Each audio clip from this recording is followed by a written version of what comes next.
My grandfather vanished the day of his wedding. Years later, my grandmother found him. My grandparents had the classic love story between a soldier and a nurse. They were madly in love and saving up for a big wedding, but after my grandmother got pregnant, they sped up the timeline. They were so excited to have the baby and start their life together. But on the day of the wedding, my grandfather was nowhere to be found. Everyone thought he'd gotten cold feet and left my grandmother. She was devastated but decided to carry on and be a single mother.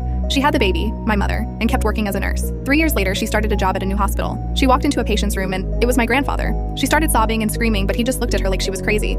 Turns out he'd been in a horrible car accident the night before the wedding and suffered a severe head injury. When the police found him, he had no ID and no memory of who he was.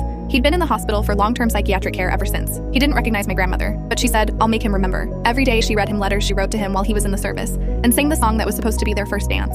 She made him meals from the family recipes he'd always loved. Slowly his memory started to return, but the moment that made everything click was when he met his daughter. He couldn't stop crying and said he knew that she was his. A year later, he was released from the hospital and my grandparents finally got to have their wedding. They're still happily married and so in love, but my grandmother still teases him about his brain every time he forgets where he puts his slippers.